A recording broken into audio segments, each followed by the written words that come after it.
Radhe Radhe, good morning বন্ধুরা। তোমরা সব কেমন আছো? আমরা ভালো আছি। বড়রা প্রণাম নেবেন, ছোটরা বুক ভরা ভালোবাসা নেবেন। ব্লগটা আমি স্টার্ট করছি সকালে দাঁত মাজতে মাজতে। সকালে দাঁত মাজছি আর এখানে বসে আছে, এই দেখো আমরা দুই মা মেয়ে এতে দাঁত মাজছি। এখানে আমার বড় মেয়েও আছে, ওই দিকটা আছে, ক্যামেরার পিছনে আছে ও।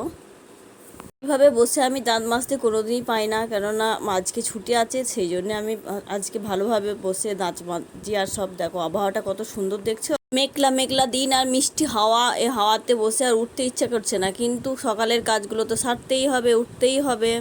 দেখো ধুতুরা ফুল ফুটেছে এখানে। সোমবার দিনকে কিন্তু ধুতুরা ফুল পায় না, কে তুলে নিয়ে চলে যায়। আজকে দেখো দুটো ফুটেছে এখানে, কত সুন্দর লাগছে ফুলটা, তাই না?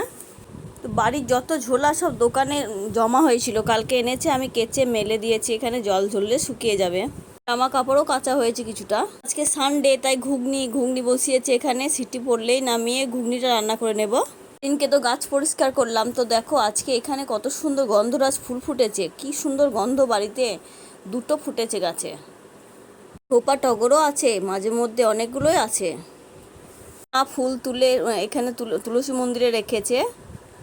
এগুলো সব আমার বাড়ির গাছের ফুল। আমার বাড়িতে প্রচুর ফুলের গাছ আছে, জানো তো।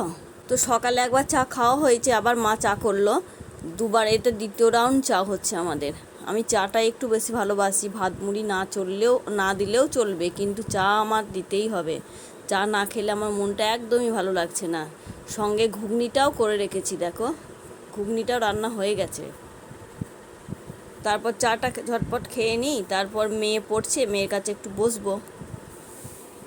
আমার মা ওর বাবা দুজনে নিষেধ করে আমাকে বেশি চা না খেতে, কিন্তু আমি না খেয়ে থাকতে পারি না গো। অভ্যাস হয়ে গেছে তো। চাটা খেলে বলে কি না, চা খেলে তোমার খিদে হয় না। সত্যিই তাই, আমার খিদেটা একটু কম কমই হয়। চা খেয়ে আমার পেটটা ভরে থাকে। চা বিস্কুট ততক্ষণে খেয়ে নিই।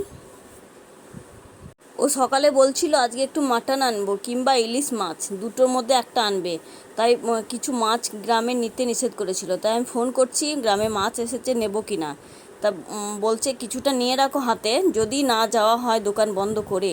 লোকজন থাকলে তো দোকান বন্ধ করা যাবে না, তখনই মাছটা করবে, আর না হলে মাটন কিংবা ইলিশ মাছ আনবে। নিয়ে নিলাম একটা 400 ওজনের মাছ। যদি মাংস না আনা হয় কিংবা ইলিশ মাছ, তাহলে এই মাছটা দিয়ে আজকে চলে যাবে। মাছটা কেটে ধুয়ে বেছে ফ্রিজে রেখে দেব। মাংস আনলে মাংস, না হলে মাছ। এই ছিল আমার মিনি ব্লগ। ভালো লাগলে লাইক কমেন্ট শেয়ার অবশ্যই করে দেবেন বন্ধুরা, পাশে থাকবেন ততক্ষণের জন্য। বাই।